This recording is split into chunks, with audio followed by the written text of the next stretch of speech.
Halloween Forever.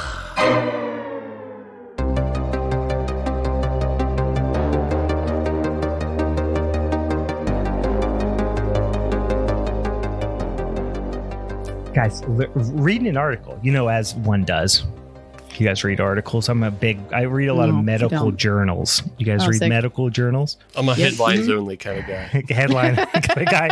And then Meg threw in like a subtle pun. She said, "Oh, sick." Guys, I was reading this medical journal, as I am apt to do as a medical professional. Did you guys know that diarrhea is actually hereditary? Oh, God damn it. I know how this one ends. I don't want to. Yeah. It runs in the genes. It runs in your genes. Ba, ba, ba, ba, ba, ba. Welcome, boys and ghouls, to a fucking disgusting episode. Oh, my God. Minisode, that is, of Halloween is Forever. I'm Brian. I'm so grossed out right now. I'm Steve. I did this. and then we got Steve. Guys, holy shit. No, that's a different movie, actually. Yeah. That's the other one right next to this. Was on that Steve's the good shelf. one? Oh, good God. Steve, I have never hated anyone more than I do. This was an unpleasant right film. now. Let me recap what happened here. Steve won the showdown, the Robot Rampage showdown, which also, let me reiterate, Meg, all this is not on him. This is partially on your shoulders. I like your move here. This is partially on your shoulders, ma'am, because you are the one shit who is on my voted for shoulders. his. I hear you. It's get like the a poop parrot jokes. is on your shoulder and shit down your back. Steve won the goddamn championship belt for the month of April. Horse shit month, by the way. Fuck April. It's not as bad as March or February or even January, but it's not that great.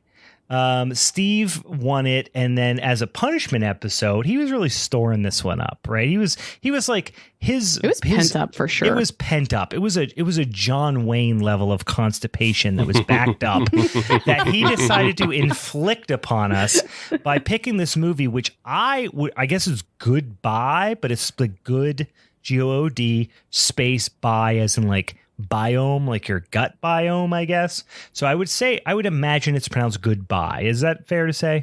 I would say it's GoodBi, and I've confirmed this with myself because the credits, if you watch the credits, it does a directed BI, produced BI. Yes. At the end, so it's by. I noticed that as well. So that's what I'm saying. It's got to be GoodBi. Yeah. I just want to make it clear. Yeah. That this was actually supposed to be your March punishment. Okay. Because it would have gone very well, I think, following the Hungry for Horror theme. I see. But once again, Meg has threw a wrench in those plans by having bad taste. I'm going to put the Meg rails up on both of you right now because you're coming at me. And I just love how you guys just want to push off the blame on me because you guys suck at picking movies. Scapegoat Meg. I just want to make it clear, though, that this was always going to come for you guys. It's just you couldn't push it off far enough. I see. Never choosing you again. This actually, and a little potentially TMI, but also a relevant thing associated with our last recording. Your boy, Big Bri over here, has some chronic gut issues. Oh, wow. That is a legit thing that happens in my life that put me in the hospital for 3 weeks several years ago, and tens of thousands of dollars in expenses, and a whole damn thing, and an ongoing chronic gut issue that I have, a genetic thing. It's a thing, right? Everyone's got their situations. Your boy's got a chronic gut issue, and I had to literally cut recording short the other night because I was in so much gut pain. And then Steve jams the knife right in my back and then just starts twisting it. just twisting it side to side by leaning on this. I literally hadn't eaten anything except for broth in like 72 hours. I was on literal bowel rest, and Steve's like, "Take this, you bitch." Well, again, this could have happened in March. I know, but I didn't believe that you did that as a dig. No. But I do like that would have been such an intense and awesome troll. I actually think it was. I think Steve's that malicious. It's not that I'm that malicious, Meg. It's just I'm not going to pull up on the stick when I'm already nosediving the plane just because Brian's tummy hurts.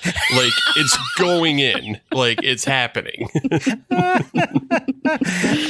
Listen, you guys know me well enough to know that I love an over the top overkill type of troll. So that was it tickled me. Even though this movie was not pleasing to watch, it did tickle me that I had gut problems that required me to cut out of recording early. And then Steve goes, "Here you go, you bitch." I very much enjoyed it. Didn't enjoy the movie, though. It's a whole piece of shit. This is literally from like last year. This is a 2022 movie, I think I saw. So yeah, this was Steve's quote unquote punishment episode, and really truly a punishment episode. And I do appreciate the return to form in terms of punishment episodes, because for those of you who are new to the podcast, here's how this goes. First of all, fuck you. Where you been? Second of all, here's how it goes.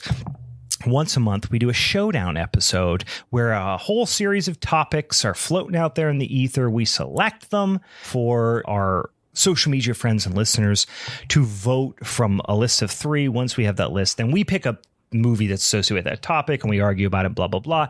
We vote. Somebody wins the fucking championship belt for the month. Last month, this month, the last month we voted, this month we actually did it, was Robot Rampage.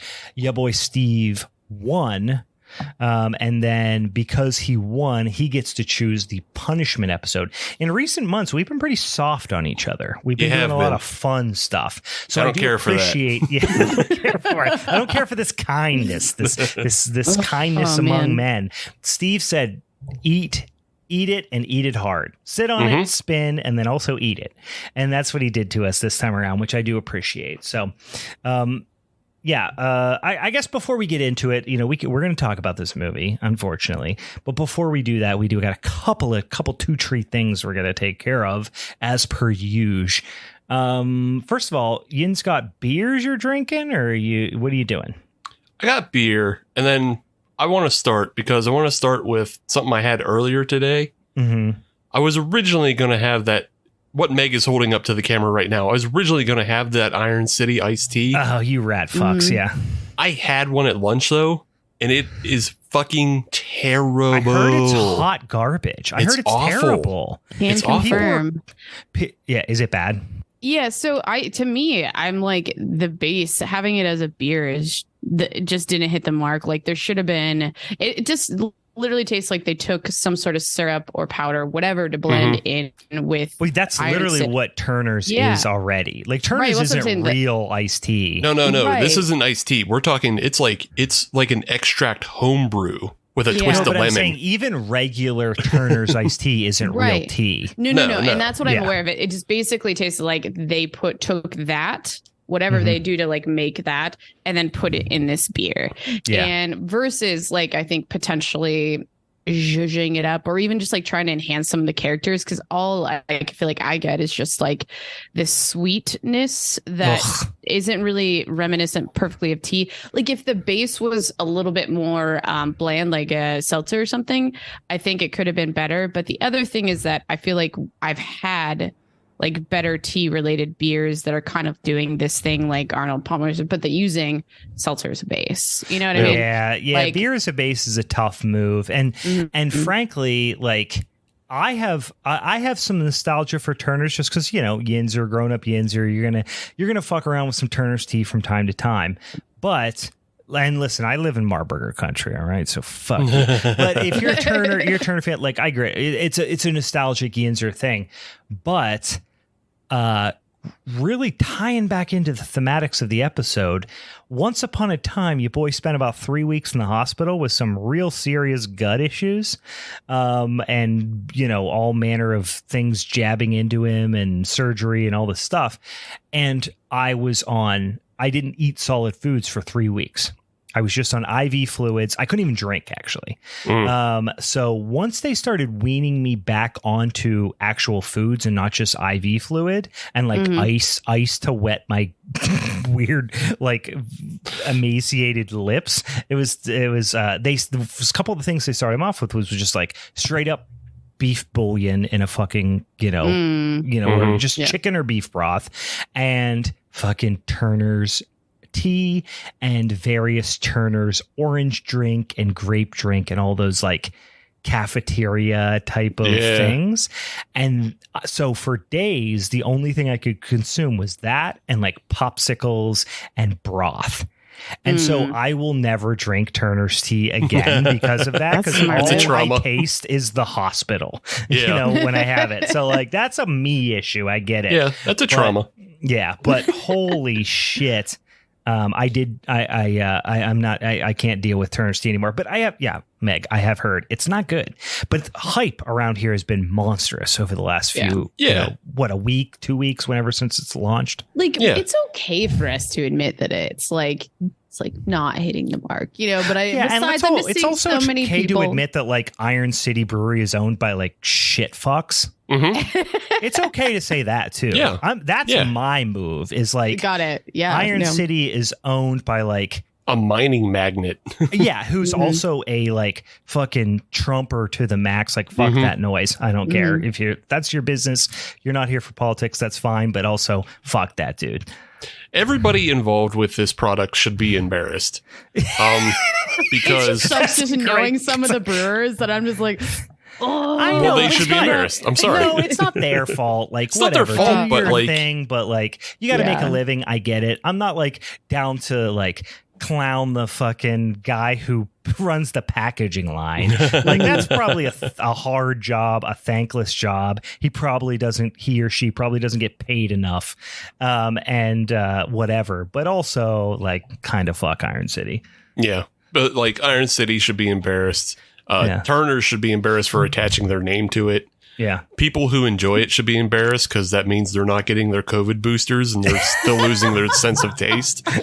Yeah, maybe that's what's the only really thing that I will say for. that I like this beer more than was this stupid fucking movie. I had to waste an hour. Oh yeah, sure. I would pour this beer into my eyes before I would watch this movie again. Yeah. Let's be clear. Yeah, that's fine. I'd butt chug it. Let's be real. Yeah. Get an enema with this beer. Yeah, so since I decided not to drink that, I also picked up a Bell's Big Hearted IPA.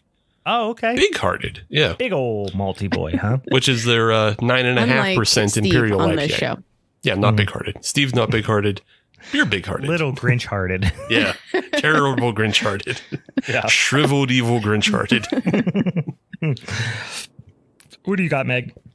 I got the hiccups, or else I would go. I'm just still like, I spent $20 on a fucking whatever pack of this. Oof. Oh wait, going Meg in the has gullet. it. What are you drinking? You're drinking Big Hearted. Sorry, I got all confused. Yeah, Steve's drinking the Big Hearted. I'm drinking this iced tea beer.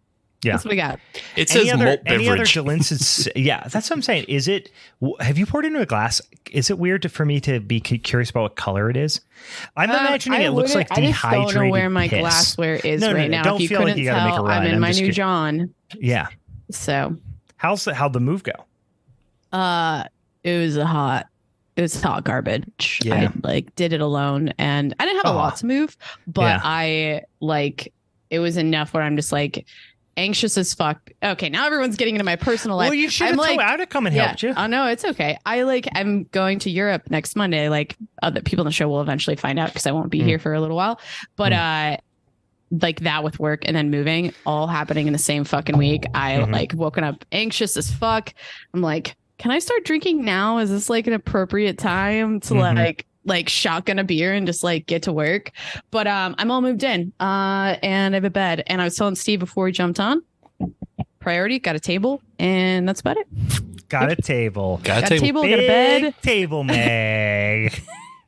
I like it.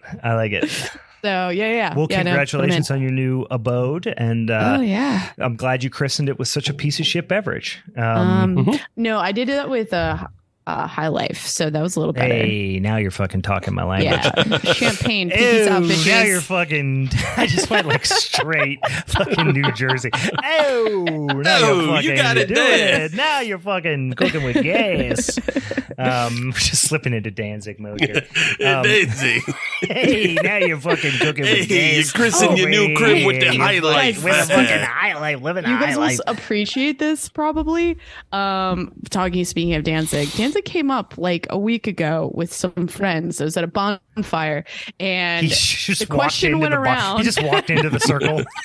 Yeah. Hey, nice fire. Hey, you guys get any fucking gabagool? Here's some kitty litter. They asked, how old do we think the Danzig, like, when will he die? And everyone said an age, and God. I said 69 because I think you do it out of spite. Yeah, it's a good answer. Then this came to my brain as soon as we were talking about it, because I think Typo Negative came up. I was like, Danzig's kind of like a poorly aged Peter Steele. I mean, he's not as tall, and his dick probably ain't as big. So no, Peter Steele had a hog on him, guaranteed. Well, I said poorly aged, so that means he got shorter, and his dick got a lot smaller. Sure, yeah, that's true. Nose and ears get bigger, yeah, all that. But like look wise, he kind of. I want to put my guess in now, though, but I want to say it's going to be 85. And there's going to be a period of assisted living Danzig. I was going to say he's going to live to roughly 138. That's a Misfits reference, you guys. The nurse, she keeps stealing my skull belt buckle.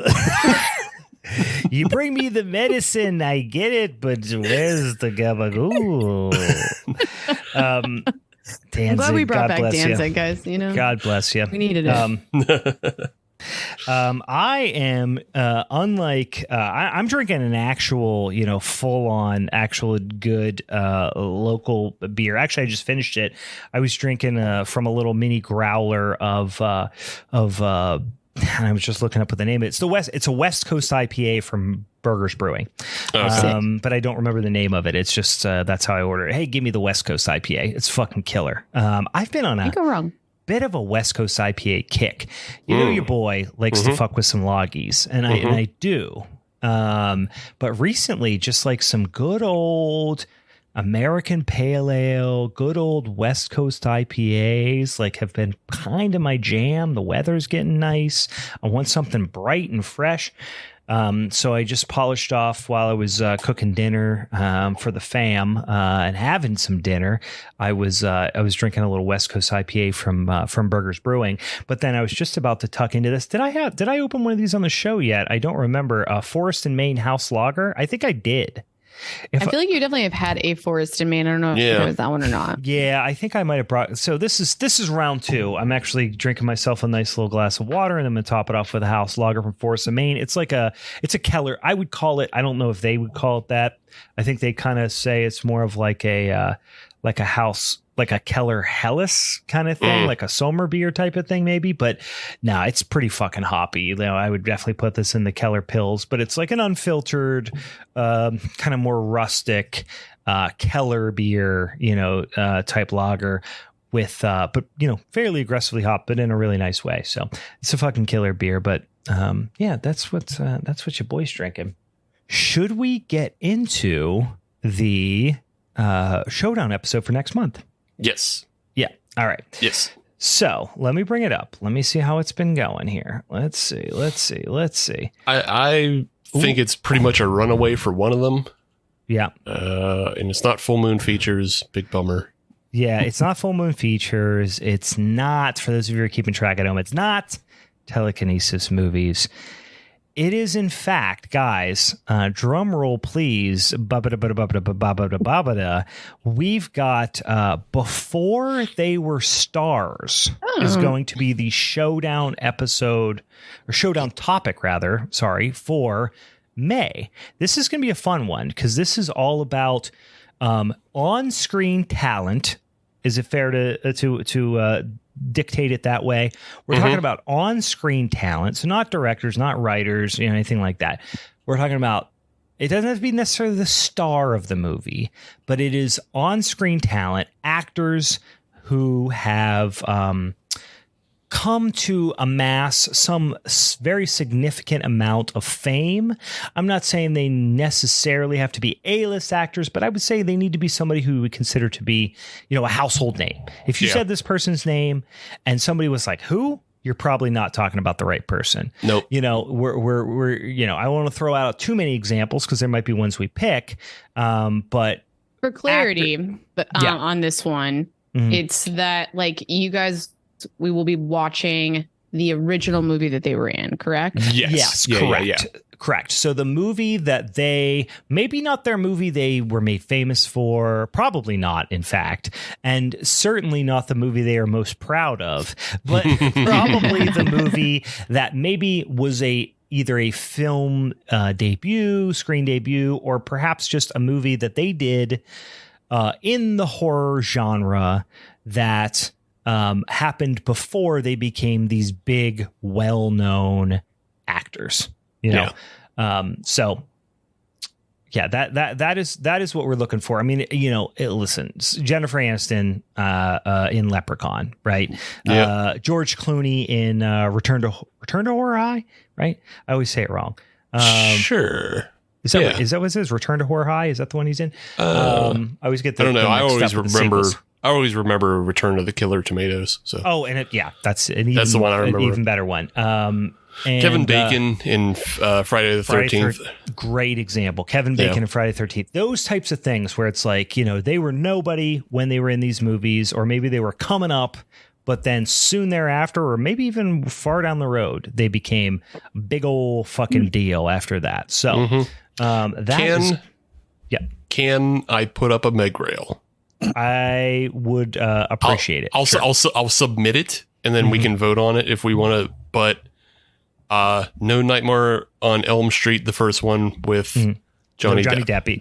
Johnny Depp. I would agree with that. No Johnny Depp. And I actually was going to potentially suggest no Kevin Bacon either. Because we already did that movie. Yeah. Right. That's what I'm saying. So that maybe that goes without saying. Yeah. Because we did already do that movie. Then also no Corey Feldman with regards to part 4 of Friday the 13th. But, But he was already a big star by that point. I guess so, yeah. Because I mean, not a bit. You get what I'm saying. He was already known. People knew who he was before that movie. Yeah, I call bullshit on these Meg rails, but I'm gonna not fight this one. We already we're calling them Meg rails, or that they. Oh no, like the movies that you chose. I was just like, I feel like those. But we've already done those movies. We can't do them again. Yeah, Kevin Bacon. We can't do that because you did that one. Okay. Yeah. That was your movie in the best of the Friday 13th franchise. That was yours episode. And then also I do agree that we should maybe avoid the there was another one. What the hell was the other one you just said?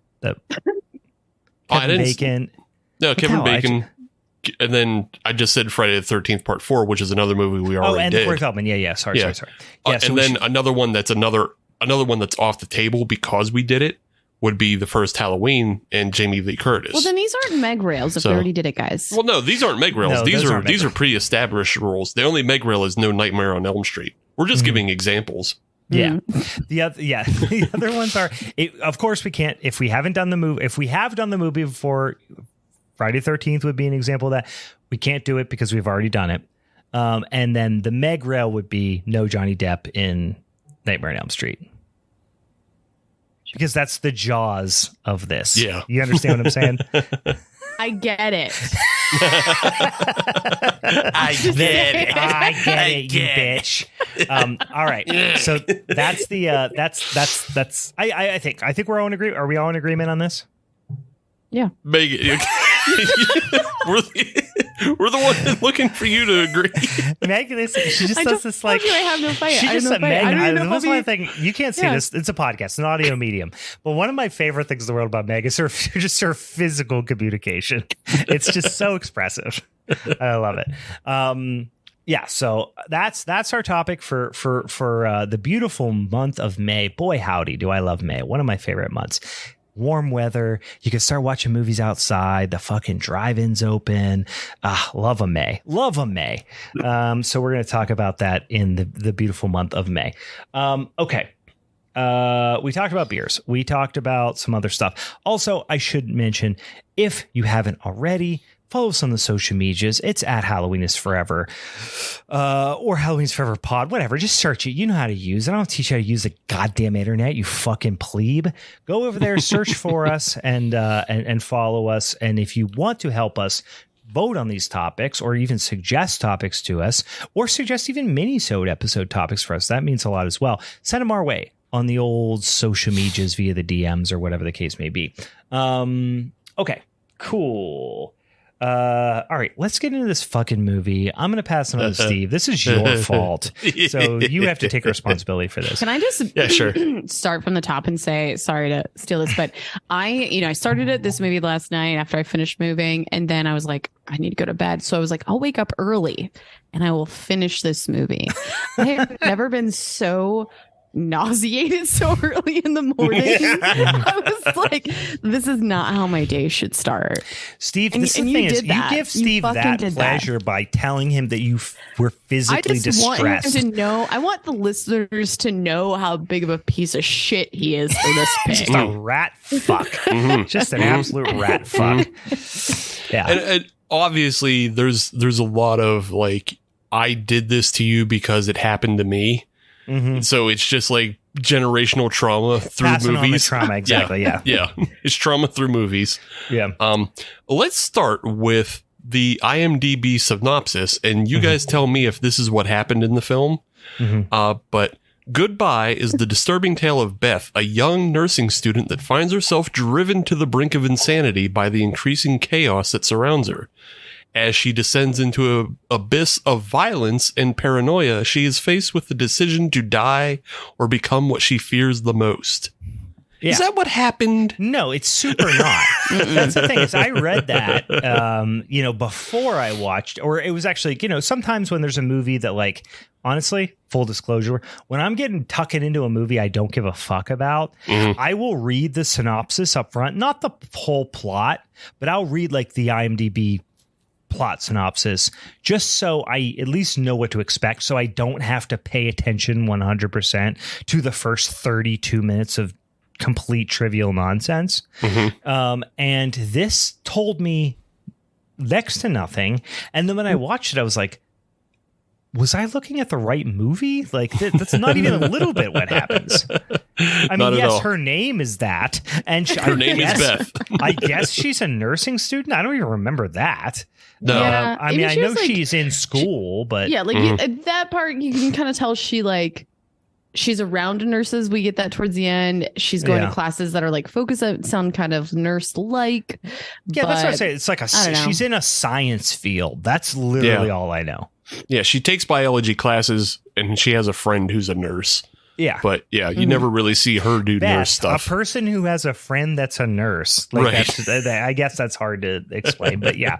Yeah. I love that synopsis, though. It's like facing the decision to die or become what she fears the most is like what she fears the most of being a piece of shit. Like, I mean, that's what they meant, actually. There's a lot of probably what they meant going on here, guys. So let's the film's directed by D.A. Jackson, and he's been working as an independent filmmaker in Florida for a number of years. Yeah, this is such a Florida movie. Yeah, it couldn't come from anywhere but Florida. And it starts like Florida this is man how made a terrible movie. Yeah, exactly. Yeah. It starts so innocuously, but I got sucked into it because the sound design and editing is so terrible. Oh my God. It's trash. The sound, I didn't take a lot of notes, but one thing I did note is the sound design is garbage. It's mixed incomprehensibly to the point like you can't hear people speaking over like the sounds of engines or the background noise, and like it's all peaked out. And I was like, oh fuck yes, we have a contender. I don't know what's going to happen in this movie, but I was like, this could be a good punishment movie because there are so many things wrong already. It's so hard to watch. Yeah. It is genuinely hard to watch. Would have been more interesting being a silent film. I feel like even some of the music that I listened to, I was like, these sound like knockoff Nickelback songs. Yeah. When I saw that it was made in 2022, I felt, and I don't experience this very often, I was aghast. I was like, this movie is profound to say. 2009 max. You're right. And then I saw 2022 and I was like, I literally clutched my pearls. No, people can't still be making movies like this.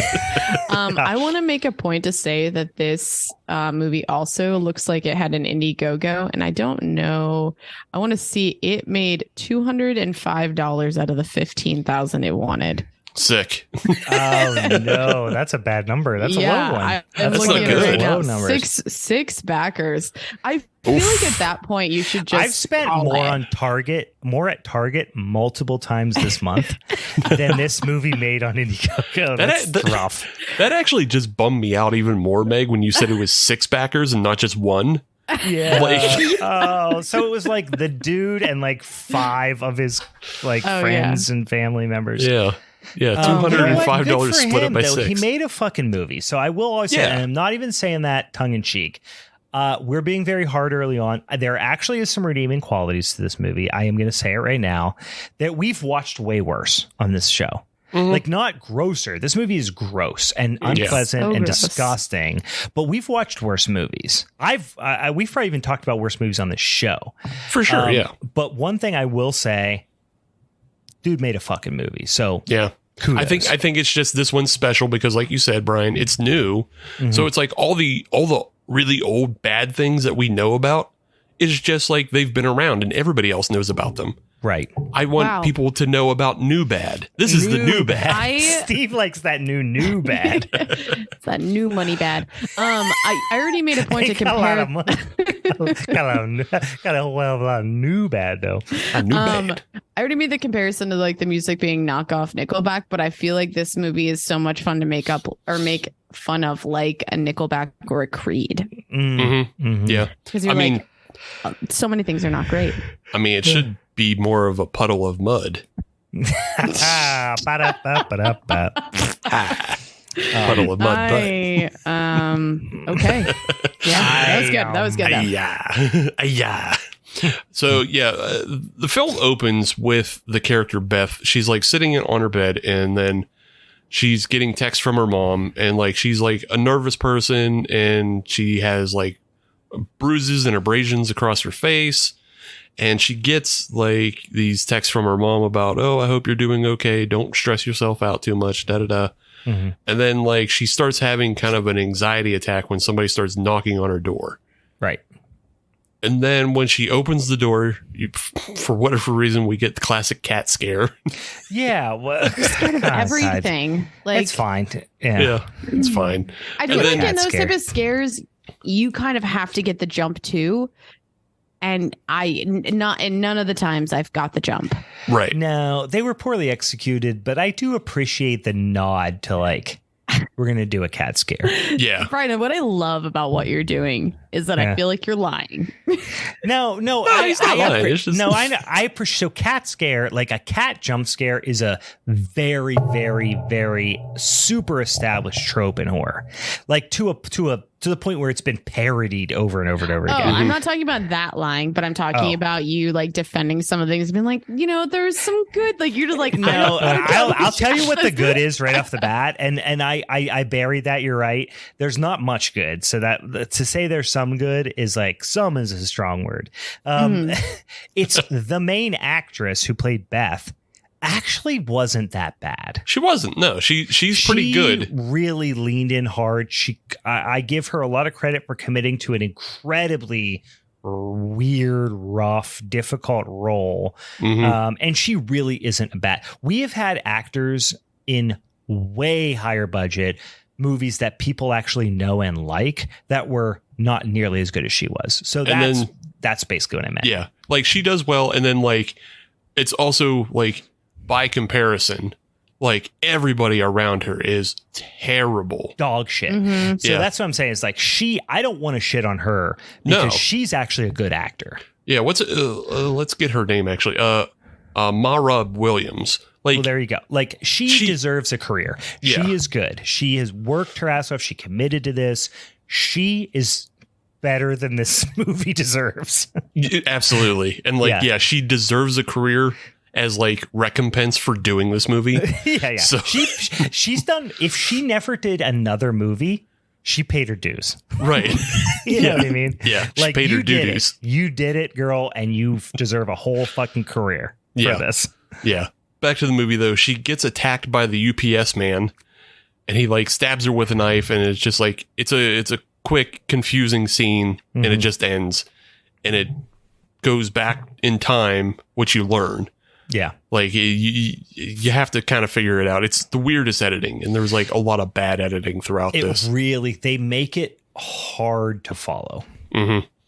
But yeah, you go back in time and Beth is like in college and she is like suffering from anxiety from a previous attack that we don't see. She apparently was robbed in her home.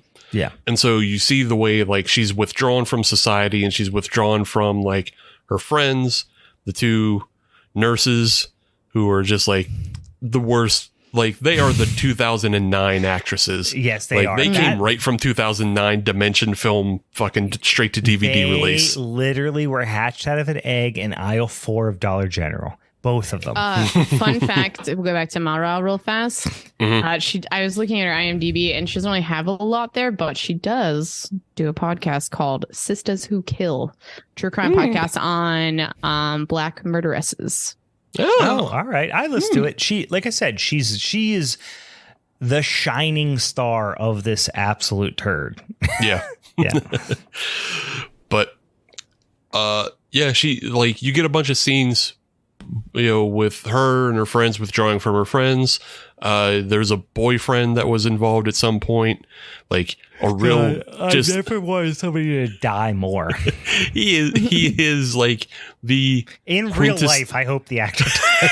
No, just kidding. No. But seriously, he's so fucking bad. He is the like quintessential male feminist. In like quotes derogatory, like in parentheses derogatory, because he's just like annoying, has no awareness of himself. He has a puka shell necklace and like that classic. Stop there, puka shell. Yeah, done. You should have started there. We got it. Yeah, you got it. But like they have like some turmoil between them. Like obviously, you know, he hurt her in some way, but you're never really told in what way. He the bad guy. We know this. Typical. Yeah, he the bad guy, despite being like, you know, annoying and just like ugh. just a puke. Soft penis. Yeah. He's just just an annoying college puke is what he is. But. Yeah. What's that quote from? And like Kate would kill me because she's a huge Office fan. I kind of can take or leave The Office, to be honest with you. But like that, whatever that there's a great quote from a late season character named I think Robert California, maybe, where he's like he's making fun of the character of Andy Bernard, and he refers to him as soft penised, and I just always thought that was very funny. I don't know why. James Spader, James Spader, he's a fucking legend, obviously. Yeah, he rules. So, and then you get a scene between Beth and her therapist, and it's just like you have all these fucking scenes that are just like they're hard to listen to, they're hard to go through. The scene with the therapist is like, I think the only one that takes a break from having terribly mixed audio and you can actually hear them because like they're being quiet at the time. And there's not somebody like riding a lawnmower in the background. Right. Something. Yeah. There's no lawnmower. There's no like HVAC system on. There's no like anytime I hear HVAC system, I'm like, oh yes, this is a bad movie. Because that's the other thing. Bad audio and bad editing are kind of the only ways to like pick out how movies are bad nowadays. Yeah, because cameras are so cheap. Yeah. Cameras are so cheap, and it's just like you can like make it look okay, but then that audio will always get you. Yeah, phones, you can shoot a whole movie on a phone; it'll look fine. But then microphones is expensive. Yeah, microphones expensive. Oh yeah. Oh, okay. Meg just sent the quote from Robert California. It's such a funny quote. He goes, "I will not be blackmailed by some ineffectual, privileged, effete, soft penis debutante." That you want to, and then this is the best part. You want to start a street fight with me? Bring it on. You'll be surprised how ugly it gets. You don't even know my real name. I'm the fucking Lizard King. The way he says it is just like, because he's this like corporate suit, but he kind of seems like this like Silicon Valley like kind of guy, and then he calls himself a Lizard King. I thought that was fucking great. Solid. But soft penis debutante is such a fucking, because when I think debutante, I mean, listen, guys, stop. We're on a sidetrack here. But you think debutante. Who's your favorite debutante? I mean, I can only think of what's her name that was also on The Office, the red-haired lady. Oh man, I don't know. Not Meredith, but if this person, they would be considered a debutante, but like the energy of a debutante. What's his Vanessa? Jason. Venice. I just Ellie Kemper. She was a debutante. I could see that a little bit. I think of Blanche Devereaux. Okay. Because she like Southern Belle growing up. She's like a debutante kind of thing. I just think of that, and just somebody a soft penis, the debutante. Debutante. Wait. What is it called when this is a female version of that? Isn't that a debutante? Like, no, the debutante is the female version. Yeah, that's what I'm saying. Yeah. So that's why I think it's funny is to call them a soft penis debutante. But like you do think of like this like Southern Belle, Antebellum South kind of, well, I never will. I remember the name. It was Jonathan Venice, the guy from Queer Eye. Oh, okay. But I was like, a little bit of the energy, but like in a good way. Yeah. That would be the positive version of it. But anyway, sorry. That was a word.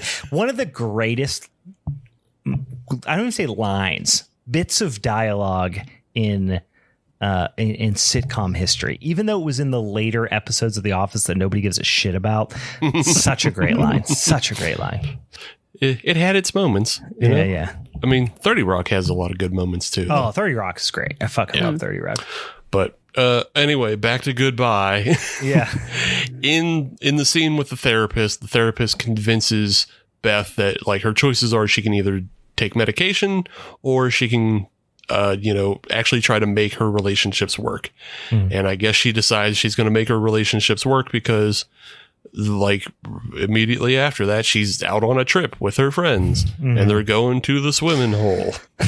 Yeah, they act like it's this big thing then, like, and then the friends are like, she obviously doesn't have a good time at the swimming hole, but the friends are acting like they did like some sort of miracle worker level organization and bringing this amazing trip to life. You just drove out into nowhere and blew up some fucking floaties. Like that's what you accomplished. Yeah, they drove 2 hours. Essentially, it would be like going from here to Linesville up to Pymatuning is what they did. And then floated. And they're like, right. We fucking did it for you. Vacation together for you. But on the way, you get your inciting incident and you don't know it. Yeah, you don't know it at the time. And it like the first time I saw this movie, I got physically mad at it for doing this because I was like, why the fuck would you do this to an actress? Why would you your movie doesn't deserve to do this to a person because nothing is happening right now. Like nothing has happened. Why does this happen? Yeah. But what happens is they stop at some roadside attraction to get snacks and sandwiches. Some like a super hillbilly, like off the beaten path type of fucking convenience store bait shop situation. I like the attempt here in the scene of like trying to give a lot of personality to the person running the rest stop. Yeah. Like it just seemed like there was too much effort. there. Oh yeah, there's too much effort. She was chewing the scenery. She was like, she's this shrimp sucking fucking Cajun. Shrimp sucking. Where's this supposed to be based, by the way? I think it's supposed to be Florida, but like, yeah, she comes out of the back room, like just sucking a shrimp out of its shell. Yeah. And like, yo, Buck, don't go in there. Oh, I guarantee. Yeah. Yo, put those down now. You can't have no inputs over this. Yeah. Like her dialogue is sort of important because there's this whole thing about the preservatives. Yeah. But the preservatives weren't preserved correct. Yeah. It's not pasteurized. Yeah.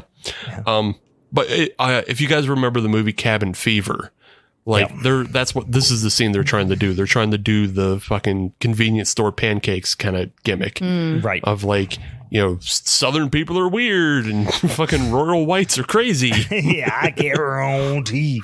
You can get down shrimp up in there. I love it. Down here. What do you know about that? It's about too much for a good Southern boy up here. Is it cash or credit? Oh, you can't use credit machine down. Yeah, then she goes, well, and then the response is so over the top. Again, maybe I'm going to say here, and I'm going to give the one thing in this scene the benefit of the doubt that might be worthy of getting a benefit of the doubt, which is the script for this scene might not have been that bad, but obviously the actors, like I said, the two friends are awful. Yeah. But then also the directing is so awful in the scene because they don't know how to manage the interaction with the clerk, the person working at the cash register is so fractured and weird and up and down and not consistent, whatever, but it's awful. Yeah. It's like, hey, here's our snacks. Cash or credit? Credit don't work. Fuck you, you piece of shit. Right, yeah. And then it's like, oh, but also you know what I mean? It's just like, and then it just keeps going back and forth. Like the dialogue takes a turn towards the point of no return where they should be now experiencing all this animosity between each other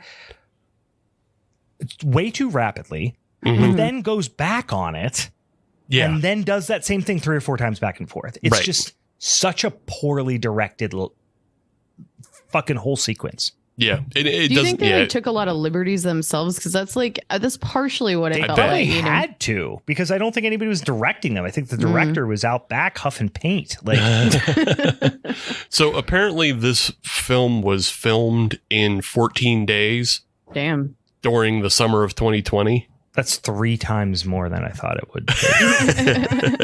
Well, it was 2020, so things were slowed down. Yeah.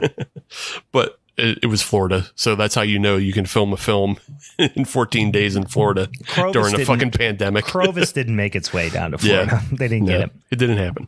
Yeah. But yeah, so yeah, you have all this weird up and down with the interactions between the two friends and the clerk.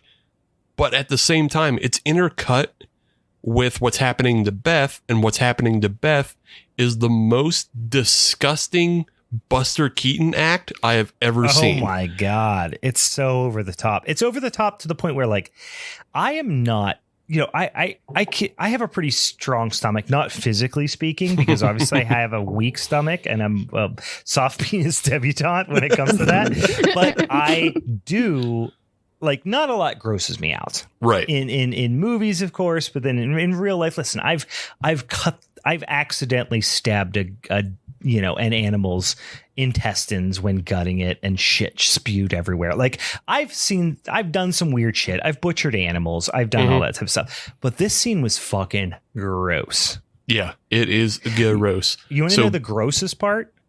I'll wait. We'll get to it. So the way this scene breaks down is Beth is in the bathroom, and then she sees the 2 grossest toilets this side of Train Spotting. And you add a dead baby fetus to that toilet, and it really would have only took it up 0.4% grossness. That's how gross it already was.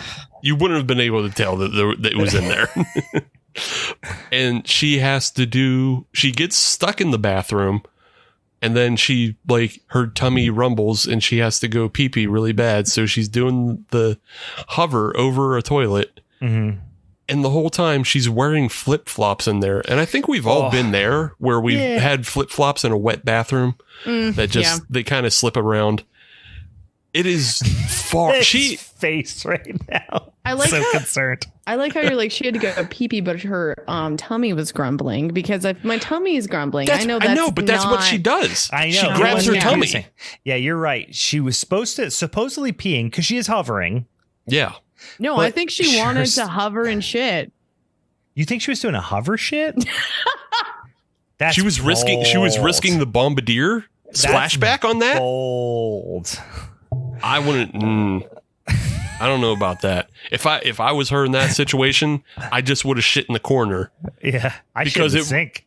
Because it wouldn't have changed the aesthetic of the rest of the bathroom, so it doesn't matter. That's not what happens when you pee. I'm just saying. It's not what happens, but it's how she acted it. She grabbed her tummy and then ran into the stall. I think it's an editing thing. Honestly, or a directing thing. Didn't tell her to not. Or both. Yeah. I mean, they really, we've established that they're operating at a pretty low bar here. Yeah. But what happens while she's doing that is her foot slips into a really rank pile of doo-doo. And then she loses her balance and cracks her head.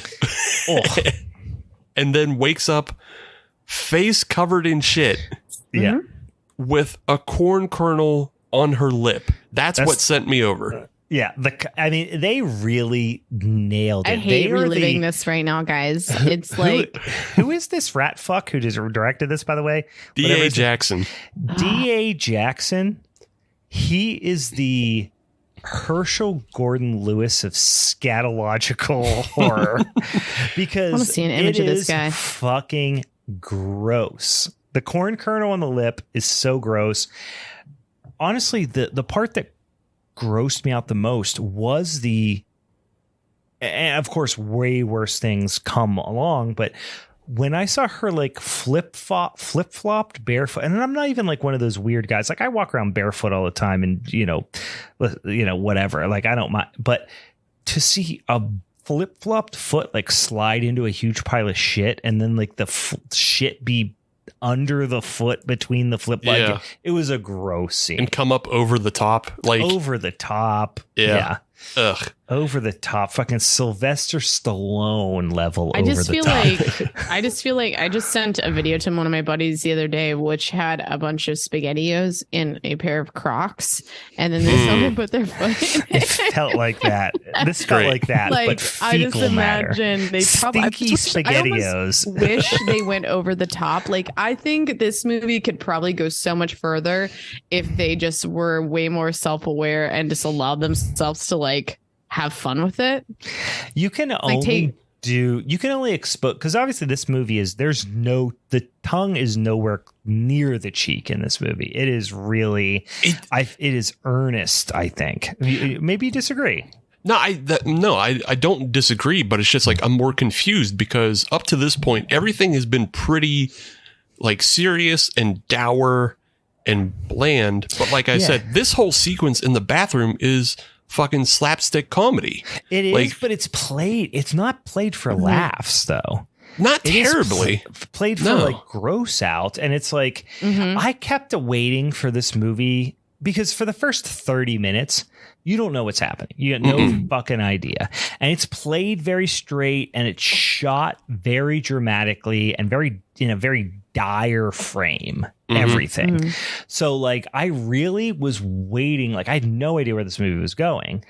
And then when all the shit stuff started happening, I was waiting for it to go, Greasy Strangler or I was waiting for it to go, just kind of slapstick with it and go in a weird direct, go Bad Milo with it, what I mean? Yeah. And it never does. Yeah, no, because after this scene, it goes right back to the dour and like super intense, serious anxiety fucking thriller.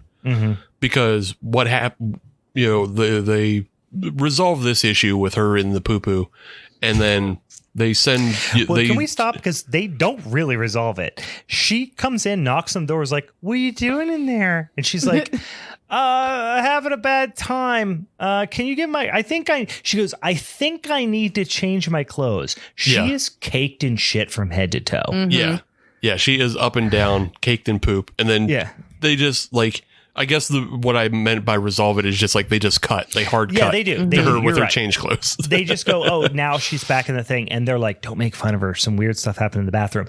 The scenario got so dire that it's kind of like that thing where it's like, do I just go outside, don't change my clothes, don't do anything, just walk outside, buy a 5-gallon gas can, walk to the pump, fill it with gas, walk back inside to the bathroom, cover myself in gas, and then torch the entire building and myself? Like, that's kind of the situation at that point. Yeah. Even if she just went completely nuts and fucking killed the clerk for like not keeping the bathroom well, that would have felt totally appropriate. Yeah. This is a scenario where you literally have to like an Ace Ventura joke. Yeah, you need to either self-immolate or you need to walk through a car wash. Yeah. There's only options you have. And they don't take either. Instead, they just go to the swimming hole. Well, they just go literally, "Oh, you're fine. You changed your clothes. Get in the car." Yeah. Where did you clean? You were still staying. It's like she's still it's staying. like you had to have. Yeah. Like, it's like you just swam in liquid doo-doo and you're just like, "Oh, I got myself cleaned up. Couple 2-tree wet wipes. I'm good to go." Back in the old SUV. There's a whole like hour and a half that was cut out of them like behind the store hosing her down. Yeah. Spraying her, going and getting old shrimp suckers fucking power washers. Yeah. Like, and treating her like the fucking vinyl siding. Like, that's all you can do in that situation. Yeah. It is baffling. But yeah, no, they go to the swimming hole.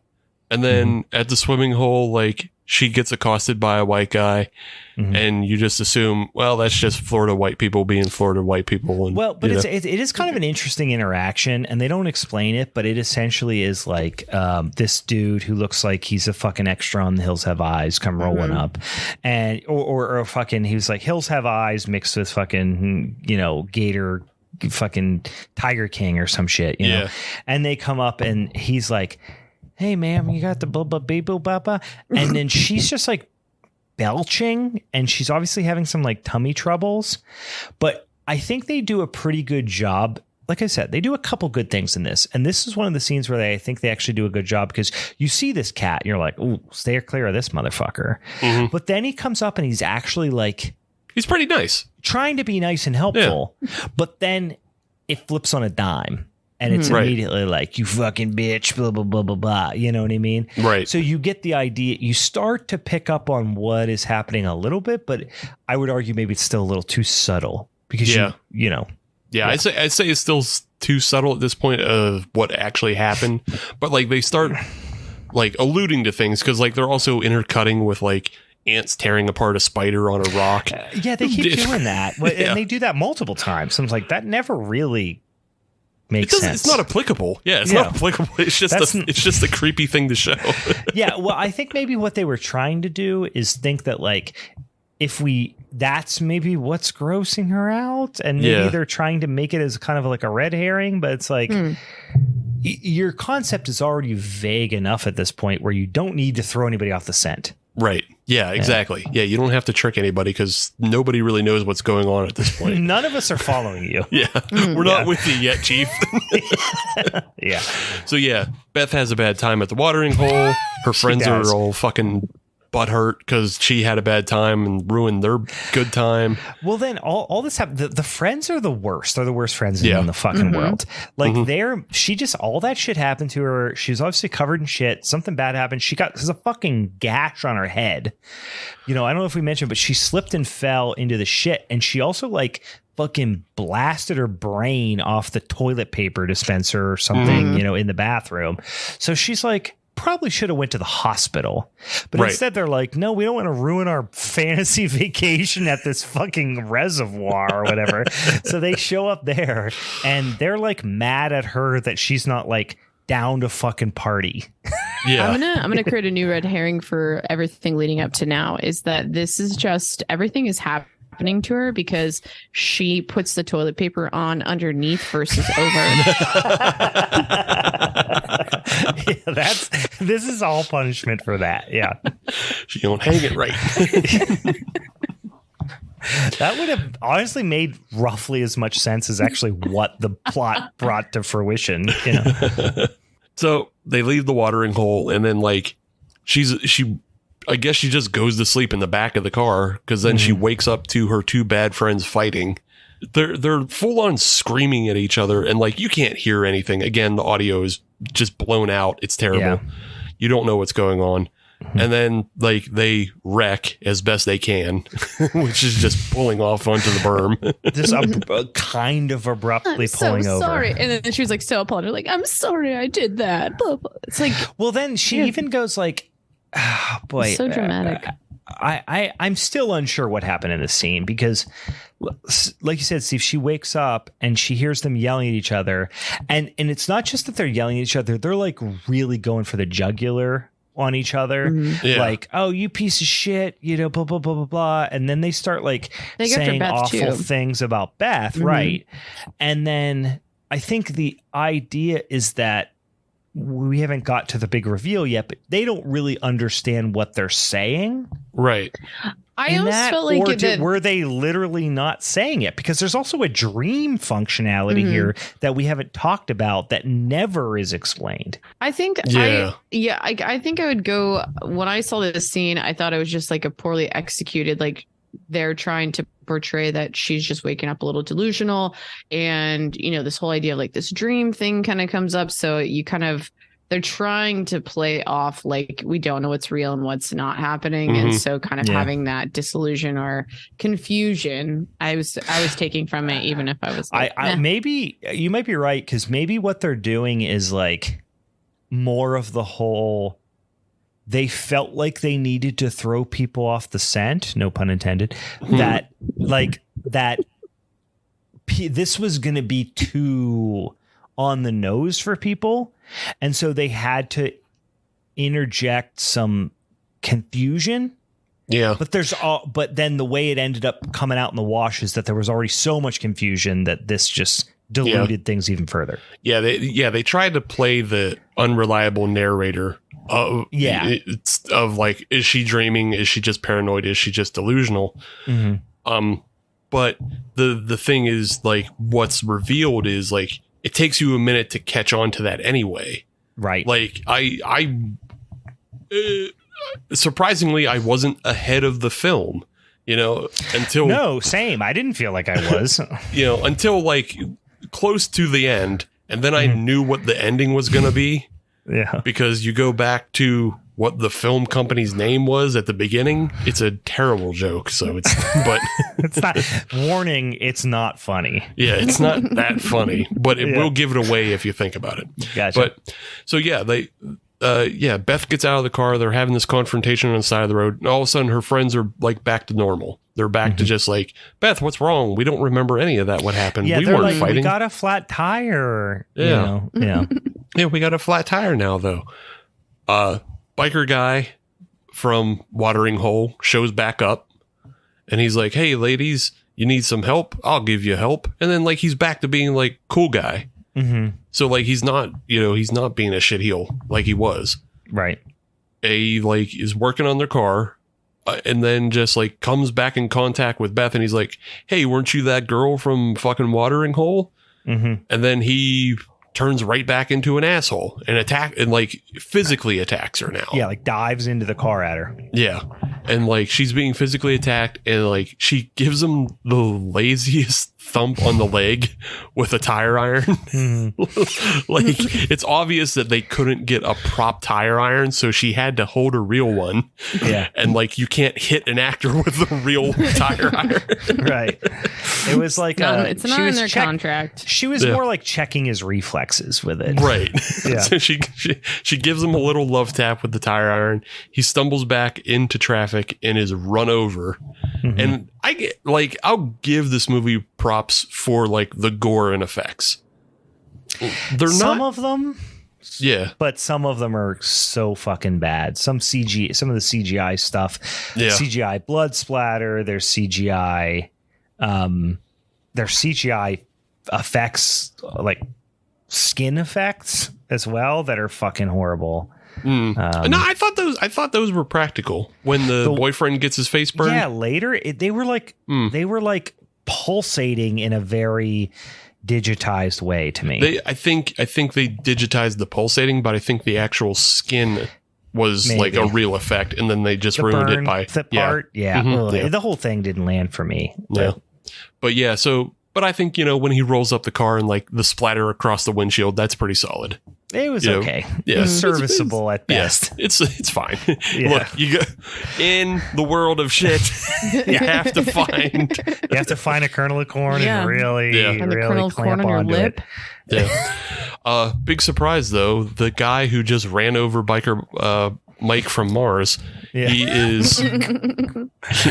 It's the soft penis debutante. Yeah, he came back. He just got back from the ball. He drank his fill of punch, and his belly was upset. And he came back, and he's got his fucking man bun, and he's being a douche again.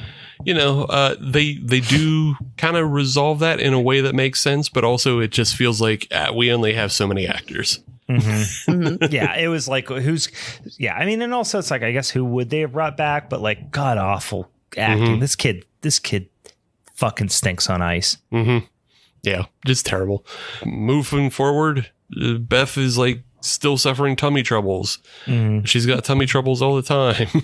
Yeah, really, it gets I mean, like I said, the movie is boring at a lot of parts, but this whole shtick, just like I said, she's really trying to make it interesting, but it's like you can only see her grunting and doubling over so many times. I will admit that there was at times that it hit home for me just because I have been there so many times.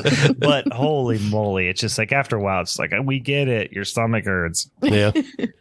And she's back in class for a bit, and then like nothing happens in class, which is kind of weird. I just feel like classes, sorry to interrupt here, but I just like in all the classes, they try to drop like hints on like what could be happening. Like, I don't know. It felt like this like weird That's when it really started to come together. Yeah. Yeah. But it's at the same time, it just felt so forced in such a way of like, all right, we understand this movie doesn't make sense, so we're just going to read you the actual script, but we're going to play it off like it's just a teacher. Yeah, there was the one where like the female teacher was essentially explaining the movie.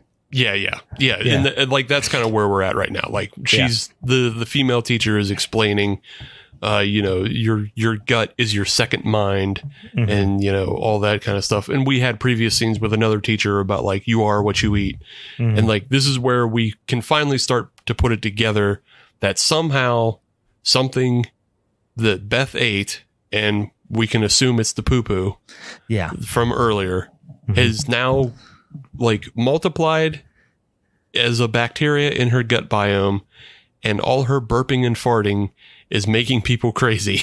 Yeah. It basically, and the way she explains it is like essentially this gut biome, which the whole thing just basic. Listen, I'm not a biologist. Yeah, it does. But also the biology of it doesn't, even on the very surface level type of understanding of it, is still contradictory. Because the whole idea here, right, is that, and she even explains it as such, is whenever she burps or farts or whatever, her gut biome becomes airborne, right? It becomes spore. forming it in just some felt like capacity. it was some sort of weird like derivative, like we could derive like a zombie film out of this. Oh yeah, It's but like with or more like The Happening. Our boy M. Night Shyamalan's The Happening, if you saw that. But instead of it coming from trees, it's coming from her guts. Right. And instead of it making you want to kill yourself, it makes you want to kill her, which is really the part that I have the biggest issue with. Because one, if you burp and like when she was near the fucking watering hole there where they were floating and she belches, I think the idea is that whatever this airborne spore forming bacteria that's in her gut is traveling back up her esophagus and spewing out in the air and then getting in his brain and having some physical effect that quickly. We can go the wayside, completely on all that. Like we can give that all a get out of jail free card. The question for me that is so confusing is why would a gut biome that works well enough within your body to survive the pH of your body and the body temperature and all that sort of thing also suggest to people that they should kill you? You know what I mean? Yeah. So it's supposed to be a biome of some sort. It's supposed to be some part of this, like, a flora and fauna that lives naturally within your gut. Mm-hmm. But in fact, it is acting more as a parasite. Right. Mm-hmm. Yeah. Yep. Yeah. It doesn't make any sense biologically because it's nothing I've ever heard of. And it, again, like, why would they attack her? And also why, once they're infected, do they lose why do they lose it? You know what I'm saying? Like if you can say like, okay, it's in her gut biome. Mm-hmm. And that means like it's not necessarily going into her other systems, maybe. But then once other people have smelled and gotten a sense of what she's aspirated, it's gone into their lungs and their blood system because like the lungs are directly attached to the blood system. So it goes circulating throughout the entire body into the brain. And it maybe becomes it's like taking a whippet. You might be right. That's a good one. just a little whippet, because like it almost feels like they're trying to make it work like pheromones. Yes, that's a better way of putting it. They're trying to make it work like some sort of airborne thing like pheromones. Yeah. So it just doesn't. I don't know. It doesn't make a whole lot of sense. It's an original enough idea, I think. But it's not executed well. No, it's original enough idea to like, okay, fine, make a movie, but don't pretend it's good. Right. Yeah. Mm-hmm. I just wish that there was a whoever smelt it dealt it joke. I'm sorry, let's make a shit joke. Yes. Yes, as whoever smelt it dealt it. That should be the title of the movie, actually, if you really think about it. Yeah. This is back to Meg's like, they shouldn't have taken it so seriously. Mm-hmm. Like a trauma film would work on this premise. That's what I'm saying. A bad Milo approach to this. Mm-hmm. You know what I mean? Obviously, they didn't have anyone even half as funny or talented as Ken Marino, but it would have made it all so much more believable, and I probably wouldn't have been grossed out as much because I'd be like, okay, I still would have been like gag a little bit, but I probably would have enjoyed. Yeah, up to this point. Yeah, I mean, like, if you're playing it for laughs, it's not as bad. But, like, when they play it for serious, like, the one thing you don't want to imagine is, like, oh, this is all tied to that poop scene? God damn it. Damn it. I tried to pretend that didn't happen. Yeah, damn it. I just tried to block that out and, like, remove it from the rest of the film. But now, apparently, it's actually the crux of the film, the poop scene. Right. And then... So, like, it goes on, and, like, she's out on the streets, and she's, like, getting attacked by people at pharmacies, and, like, cops are shooting at her. And I guess that was my ultimate point, is, like, why would a bacteria who is using you as its, you are its host. You are you are its environment in which it is chosen to thrive. Yeah. It wouldn't try to destroy it. Dead. Yeah. Yeah.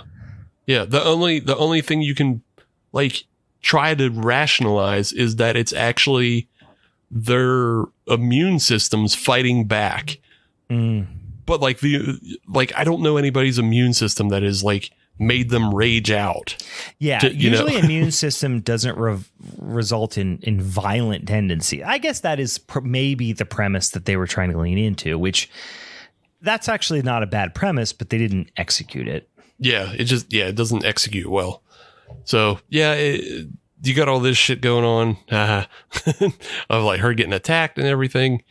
Somehow she makes it out of the town and winds back up at her friend's house. And like, I didn't understand when she goes to her friend's house, her friend doesn't really freak out. No, not like really. In the time that they're interacting with each other. And then David, the soft penis debutante. Because that's what I would probably do. Yeah, soft penis debutante. I definitely would fart, like just purposefully, like, fart in his mouth. Dust, like literally. Put a crop dust right past him. You would like kick him in the ball, stone cold stunner him, and then fart in his mouth. Give him the classic buttercup. Yeah, just like hover over with the potential that poop would have come out, but like the potential, like not on purpose, but like it's on the table, bud. Yeah, I'm pushing, so it's gotta, we don't know what's gonna happen yet, like we just gotta. I had to interject that. You gotta check point. all the boxes. Yeah, gotta hit it all. We got the diarrheas. We got big lumpy piles. We got fucking corn lip all the time. We need a good squelchy fart. I think we need to like edit a warning for this episode. Yeah, somebody's like sitting there at work at their desk listening to this, and then they just projectile vomit onto the back of the person that sits in the cube across from them. I like the idea that they're not even aware that they're about to throw up, but they're just like they're just sitting there, and all of a sudden just throw up is on their desk, and they're just like sitting there like putting dressing and croutons on their salad. Also, it's like it just starts puking on somebody, and then that person pukes onto the next person, and then that person pukes on the next person. You got a real problem child 2 on your hands. You got a real problem child 2 situation. I was actually looking at my one of my VHS shelves here, and I see How High, the Red Man Method Man vehicle, where the one guy pukes projectile vomits on him, and then I just thought of somebody projectile vomiting on somebody else, and then somebody else. Yeah, and it's a real Wayne's World situation, I guess. Yeah. All the great puke movies, but we're talking about doo-doo. We're talking about doo-doo, guys. Yeah. The puke of the butt. The puke of the butt. I will never not forget that, guys. That's a shirt. Diarrhea, the puke of the anus. So we call around here, me and my kids call farting butt burps, like really often. Yeah. Or we call burping mouth farts as well. So it can go either way, but fair enough. Switchable. But hey, cool with the butt burps today. Yeah. So in this scene, like David shows up, and we're privy to the information that David and Sarah have been cheating together, and that's why like David broke up with Beth, and it's like, who cares? Right. This doesn't matter. No, it doesn't matter even a little bit. Yeah, because ultimately, like David winds up dead. Like she throws a hot, tea kettle on his face and burns his face up. And that's what we were talking about before, about like the effects. I don't know. I guess we're divided on how those effects are. I think they're okay. I'll be honest. I was not looking at them objectively. I had decided a long time before this that I hated this movie and couldn't wait till it ended. So I, afterwards I was able to step back and go, the person who played Beth, like she was actually pretty good, but like, I wasn't really willing to give it any other accolades in that way. Yeah, no, it might have been okay. I just remember the like pulsating part of it, and I was like, this looks like a cutscene from Resident Evil 2. Yeah, I think it's also, it may not even just been pulsating, but I think they were trying to add like a steam effect, maybe. Oh, the steam effect, yes. Yeah. It was horrible. Yeah. The steam effect, yeah. Because they even do a steam effect when they do quite a large attempted steam effect when she actually throws the kettle of boiling water on him, and it's bad. Yeah, bad, all bad. But as she, like, for whatever reason, Sarah pushes him into her, and she stabs him in the neck with a knife. Yeah, that old, that time when somebody pushes somebody and you accidentally stab someone in the neck with a knife? Right. Super big accident. That doesn't happen. Yeah. Super big. That was a real whoopsie daisy. I don't think about that daily, Yeah. But just get a little no close. reason to. No. it could happen. It could happen to you. Could happen to you. Then what happens after? She just gets away. She always just leaves scenes without consequence. Mm-hmm. Like, she leaves the bathroom without being covered in shit. She leaves the town with, despite being chased and shot at by cops. She leaves this apartment and then just goes home and makes a call, which I think is what lends to the whole dream aspect of this. Yeah. Is that she's never is followed by consequence. That's true. The whole movie's, I didn't even think about that, but I think you're right. The whole movie feels kind of dreamlike in that way. Yeah. Well, that's what I was I feel like I was getting at that one scene too, where it's I think none of it feels like it could possibly ever be real. And so I think there's always that potential that they were trying to make you think that. Mm-hmm. Yeah. But if you make that a dream, that makes everything else that terribly happens to Beth, it just completely removes the not the consequence, but it removes it removes the stakes and the gravity of it. Mm-hmm. Gravity's better. Yeah. So it's just so she wasn't covered in shit, Yeah. So that thing that grossed us out actually never happened. Well, good. Oh, great! I'm glad that never happened because that was gross. Yeah. Although, okay, so she makes this call to her professor, and her professor's yeah, you can, replace your gut biome by using somebody else's gut biome. And, they do that with a fecal replacement therapy, which is a real thing. It is. Yeah. Yeah, which is a real thing, but it's called channeling. Guys, get with it. Oh, okay. Is that the I didn't know it was actual? called that. Yeah. Did you have to do that? No. I didn't. I'm now just imagining you eating shit. Well, listen, scat play and channeling. Channeling is more of hey, guys, I got a real hot deal on this 4-foot length of vinyl too, big. So channeling is the recreational version of this. Okay. Correct. Don't ask me how I know it. Let's move on. Fair enough. Sure. You know how everyone has that friend in college that's really will get you up to speed on all the weirdest, grossest porn? Mm-hmm. I was that friend. Oh, okay. I'm just kidding. No, I had that friend. His name's Dan. Yeah. He's a real piece of shit. But he was the guy who turns you on to hey, there's this thing called balloon porn. It's hilarious. You know what I mean? Right. That guy. Yeah. I feel like sounds this funny. Conversations. I think I told you guys that list of the you look like ... it's become a list now. Right. And I feel like you look like you might be into poop. Mike should go on there. You might get horny from poop. Yeah. You might be a scat play guy. Yeah, maybe. Who knows? Oh God. If you like taking a 4-foot tube into your butt and having somebody poop down it, you might be into scat play. Yeah, it turns into a whole redneck comedy tour. Oh my gosh. Yeah, listen, I learned he's a good buddy of mine, but he taught me about you know how when you're a little kid and you first hear about some sex or what's the F word, you know what I mean, on the bus when you're 8 years old, Yeah. He was that for me in college with you ever heard of big fish, little fish? He's that guy. He's the first. There's that person in your life who was the first person to send you cake farts .mp3 or whatever. Well, not mp3, but .wav. That kind of guy. He is that guy for me. Yeah. We all knew those. I turned into that guy. Yeah. Steve, here's my surprised face. Yeah, right. It's more of a trauma chain because I had that guy in my life in college, but then I have a bunch of normie friends. Yeah. And it's just like, well, I'm not going to take this and not inflict it on somebody else. So. Right. You gotta. Yeah. You gotta. No, and you know what? What a giving human you are.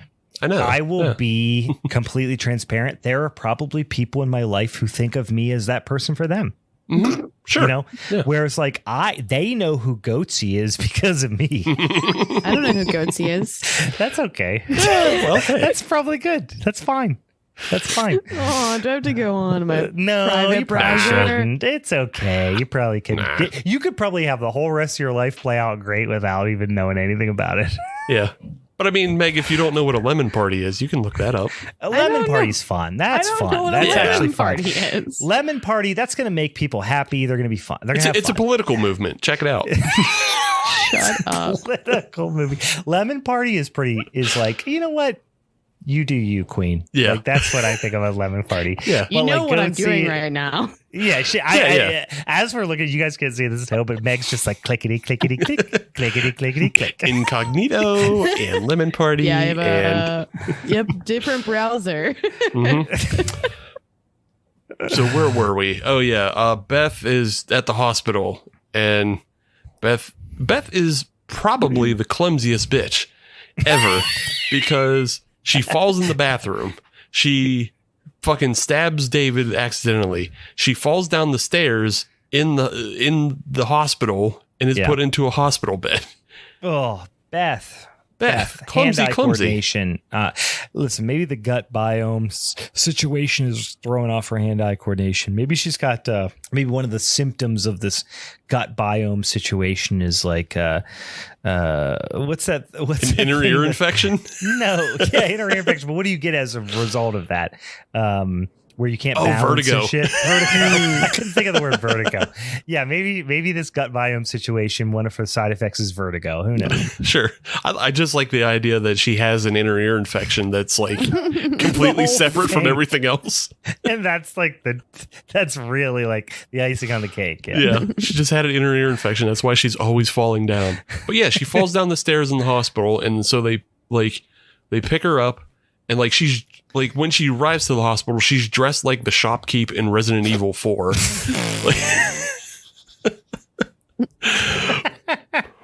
What do you have? Or whatever the fuck he always says to you. Yeah. But yeah, they put her in a hospital bed, and then like she's in the hospital bed and she gets fucking bubble guts again. Mm-hmm. And her friend, who she hasn't killed or hurt or whatever, like takes her to the bathroom, and it's an extended sequence of listening to Beth take the biggest dump. Oh, and her like, this was like vaguely traumatizing for me. Of her just going like, I didn't actually save. I like tried to take a picture because it was just on my screen for the closed caption. It was just like gross poop and fart noises. Like that was basically what it said. It's not even that, because sometimes you just have a massive, really rough shit, but it's like you're getting all the evil out. Yeah. You know what I mean? We've all been there. Mm-hmm. You're hungover. You drank fucking way too much the night before, and you ate Taco Bell. So next morning, you're just getting all that evil out. This was not that relief for her. She was like, she was like moaning and like agony and pain. It was just like, ugh, it was a lot. Won't stop. Won't stop, can't stop. And then from this, she comes out of the bathroom covered once again, the clumsy bitch that she is, head to toe in doo-doo. What is all over the wall? Like, it's on the front of her. It's on the front of her hospital gown. How do you do that? I think she was twerking like against the wall, like, feet up. Yeah, she was doing the handstand. She was doing that TikTok's handstand twerk while having explosive diarrhea, and just literally, she was essentially doing what hippopotami do when they shit and then flip their little tail around and spray it everywhere. Have you ever seen that? Yeah, they clean up. They gotta clean up their butt. Spread it around. Yeah. She was doing that, except for upside down twerking. Right. Yeah. She had to have just either been upside down, or she just laid down tummy first on the toilet, trying to aim it into the sink. Whatever happened? It's so funny to lay down tummy first on the toilet as shit and just spray the whole room. Yeah. Oh no.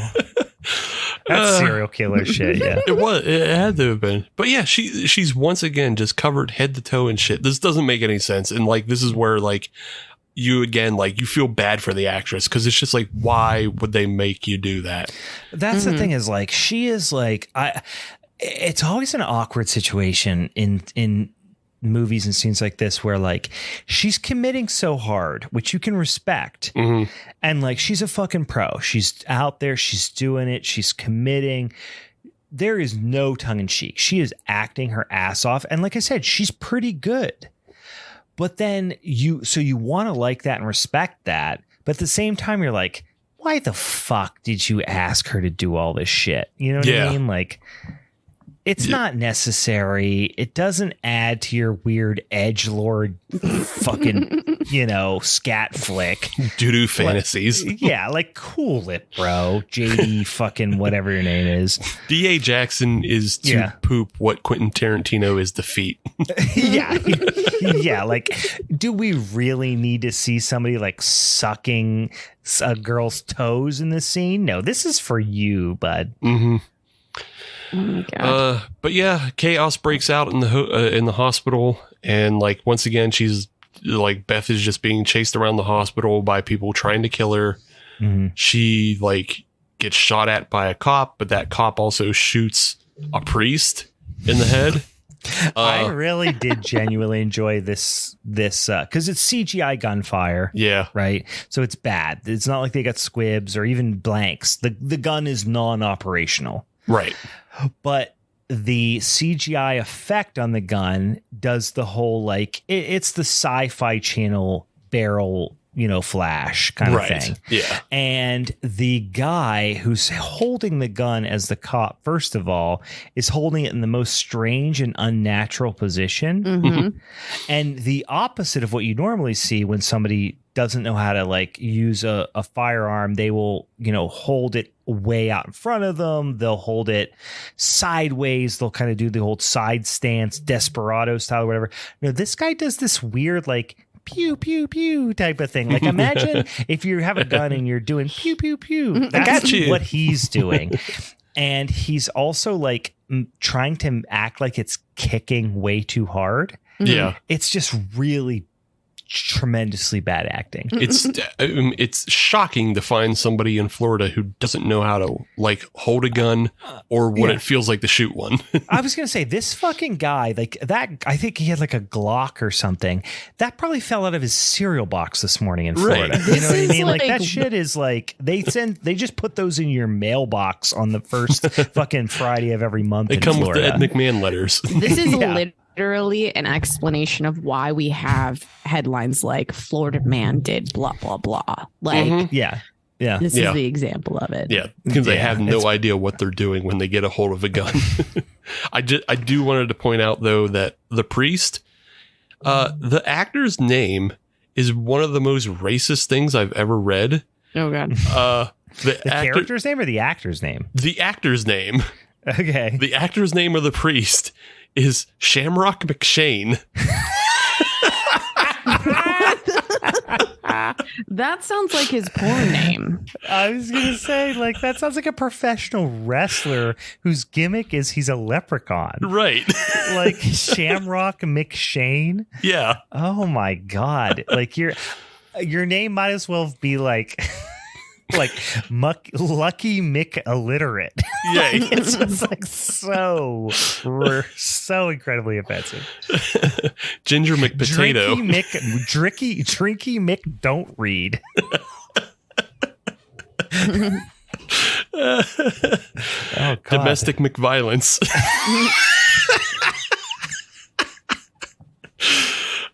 Fuck that. Oh my God. I cracked myself up on that one. You I'm really sorry. got yourself on that one. It was a good one. It feels good. It feels good. It's a good one. All right. Anyway. It's a good one. I need to give you credit. It's a good one. So like they kill all these people in the hospital. Beth kills a fucking doctor like John Wick. Just straight up John Wicks him. Yeah. This last sequence spiraling towards the end, I'll be honest with you, I had a little bit of fun. Yeah, a little bit of fun. It gets too silly. It gets too silly to not have fun. Like with all the violence and craziness, like she kills a doctor like John Wick with a bedpan, just jamming it into her throat. But like, it's not like she decapitates him supposedly with it. Yeah. And it's kind of off camera, so you don't really see. But the idea is that she's using it like a fucking blade of a guillotine. Yeah. Yeah. You know, at this point, if I had this many people coming after me, I mean, I might be ready. I might be a little stabby now. That's true. You're right. Yeah. You're right. If you just everybody you see you think is going to try to kill you, you might John Wick a motherfucker or two. Yeah, absolutely. Yeah. And then she stabs her friend as well. Mm-hmm. Like her friend who deserved it. Solid move. She had it coming the entire time. Mm-hmm. It does look like ketchup though when it's coming out of her neck. It's bad. It doesn't look great. It just looks which is complete different texture of the blood than when fucking Ponytail, fucking guy got it earlier. Yeah. And I think it's almost too watery. $205, Brian. They bought some Heinz. They splurged. Again, not surprising, obviously. Yeah. Maybe they shot him out of sequence and like this Heinz started getting low, so they diluted it. Yeah. Yeah, it's all thick. I'm like, it looks almost like tomato soup coming out because it's like opaque. Like it's not shiny or anything. It's just like a flat matte fucking potato or tomato blood. But this leaves Beth locked in a room by herself. She sees bleach on the floor and a big jug that says bleach. And she considers that she's going to drink the bleach. I do like this. Until she sees that she's also in a room with a bunch of refrigerators. And in those refrigerators are fecal samples. Yes, sir. And you get the big punchline of she eat the poo-poo. Yep. That's the whole This is what movie. did it for me this morning. I just was like this. I mean, all the poop up to this point, the moment the poop went in the mouth, and I was just like, oh, yeah, this is where we're at in life. This is where I'm at in life. That's where you're at. Yeah. You're watching. This is what's happening with your life. You're watching an actress subject herself to the worst no-bake cookies. Hey, Meg, a lot of things. Here's your life. Yeah. The worst no-bake cookies. Yeah, it is. It's you might not be good. asking how we It's got here. Yeah. Well. Wait a second. This has been a wild ride. You may be asking yourself how we got here. I just like to imagine Meg was throwing up in her sink this morning. That's the record scratch moment. Yeah, like the movie's on. Myself. Yeah. Wow, did I get here? Movie's on in the background. She's throwing up at the sink. Yeah. While I was working today, I watched probably 3 episodes. Like I was just working on my computer, just like cranking through a bunch of emails, all this shit. And I watched like probably 3 episodes of Charmed, which I used to watch a lot when I was like a teenager. I haven't watched it in a long time. Charmed compared to this looks like The Wire. Yeah. Like in terms of quality, you know what I mean? Solid. Not in terms of tone, but in terms of quality. Yeah.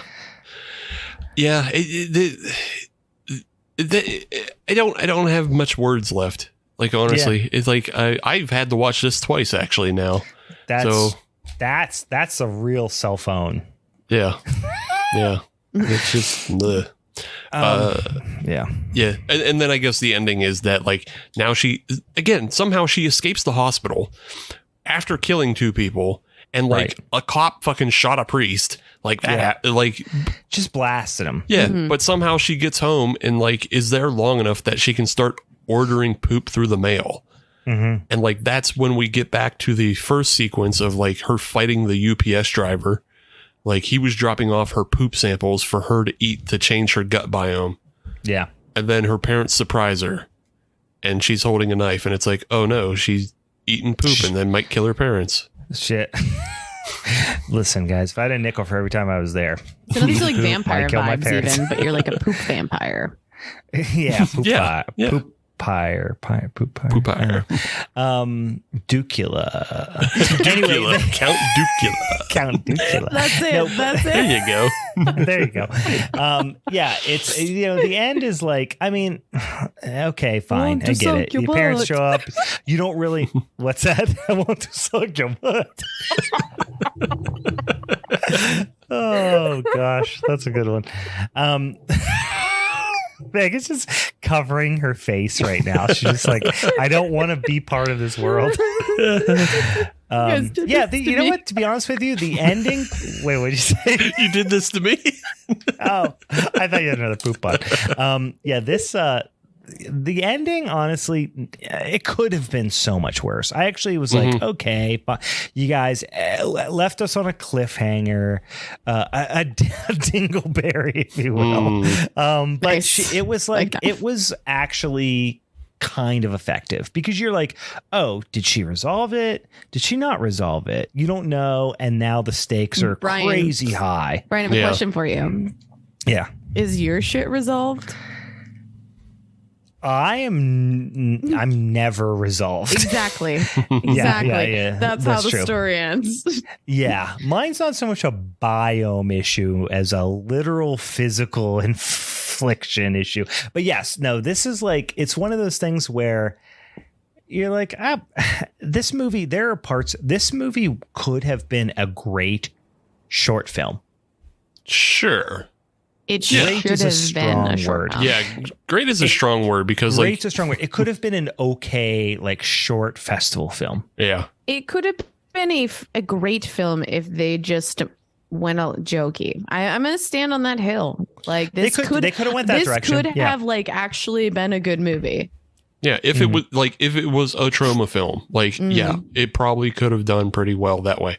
But then that was like, it's so far from what it actually was. It's almost like if they would have taken the premise and gave it the trauma treatment, right? Then yes, that could have been fun. Let me throw this out there, and I think I know the answer, but it's like, do you think Ari Aster could have made a proper poop film this way and like kept the tone serious, in the way he does, but also inject kind of the dark comedy? Well, and this is like two things. One, I think the answer is yes on two fronts, but one of the prefaces is that he in the credits puts his name as Ari ASS dash TER ass turd.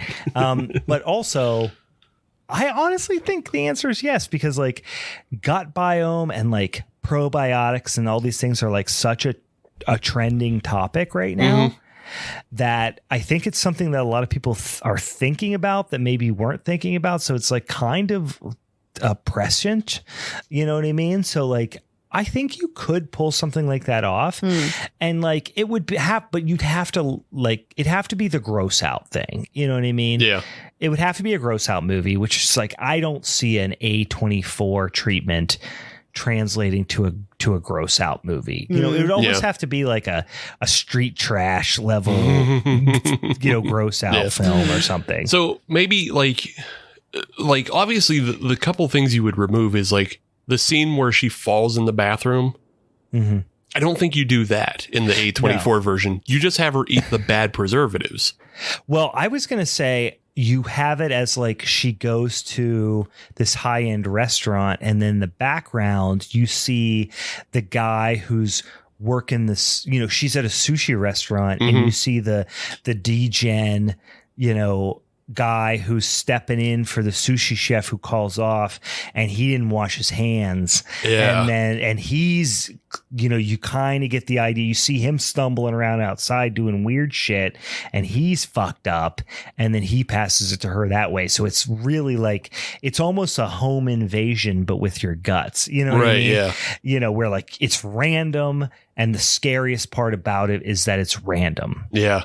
Like you could go that route. Or like maybe just like a cat was walking in its litter box or walking outside and then it walks on the food or some shit, or like even if you went trauma, the trauma version of that is she goes to eat at a sushi restaurant and the sushi chef has a monkey who's got his thumb up his ass. Right. Yeah. Or something like that. But yeah. I think the answer is yes. You could pull this off. There's dumber premises. There's dumber premises, and I think like that's the thing is like there is some originality to this. Mm-hmm. It's just executed so terribly. Yeah, it fell in the hands of either the wrong person or the person who, well, the wrong person either by skill or by funding or both. You know, and I mean, again, the movie was made in 2 weeks. You can't do that. Yeah. And I will reiterate, I've said it a couple times, and I don't have IMDb up, so I don't remember her name, but the actor who played Beth, she is, I would love to see her in a really, a higher production value, higher budget flick, because she's good. And if you can take this dog shit and like deliver a performance where I'm like, damn, that's a pretty good performance. Like, I'm not saying she's fucking Toni Collette or anything, but I'm just saying like she did a lot with a little. Yeah. And that's a good, that to me is the sign of like, you're a fucking good actor. Mm-hmm. I wonder too, if her approach is like, she knows how this could go. And so it's like, there's nothing more that she can do than just like bust her ass to make it fucking great. Like, have a great performance with it. You know what I mean?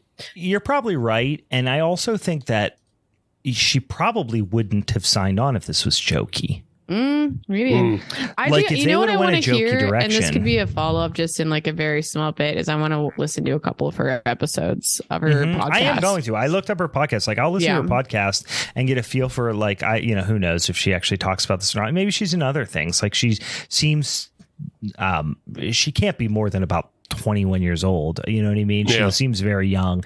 I can imagine that maybe her career is kind of just, blossoming right now. So I would be interested to learn that, because boy, I would love to see her in other stuff, because she's fucking, like I said, she got handed a literal bowl of shit soup and actually delivered she ate it. And she did. Yeah. And she did. And like, holy shit, I really hope that several years from now, and she's like fucking, a superstar, that we can add her to the fucking, before they were stars episode that we do 5 years from now, of like, damn, this girl who's now in the fucking Scream 12 is the new Jenna Ortega or whatever. She was in this fucking scat horror movie in 2022. That would be great. What is the likelihood that she changes her name? Oh, yeah, you got to after this. Well, no, I mean, look at. I think she would have already done it. That podcast on Instagram has 25,000 followers too. Oh hell yeah! So like, she's making some fun cash. Name. She's out there. Yeah, she's like 5,000 followers or something. Like, so people know who she is. So yeah, she's doing something. She can't give it up now. It's too late. She got established. A sick name. And I got Mara. Yeah. Oh, that's a good name. That's a good name. It's good. Yeah, she can't give it up. It's just one of those things. It's like she had a window before her podcast got too big, but maybe the podcast got big and now she's known for it and she can't. You missed it. Yep. But it doesn't matter, because the deed's done, and now you're already, people already probably know who she is. So indeedy do. Oh, good for you, son of a bitch. All right, guys, that was GoodBi. Can you just title this the poop episode? This is the poop episode. This is that if you've ever played Conker's Bad Fur Day, guys, this is that poop level in Conker's Bad Fur Day, but our equivalent episode of that. Guys, we are done with this fucking movie. We're done with Steve's Showdown. It was actually a lot more fun to talk about, but also fuck you. Fucking finally. Now we don't even have to talk about Steve for the rest of the month. I want to have as little to do with Steve. I'm actually leaving the country so that I don't have to acknowledge that he is champ for the rest of the month. That is true.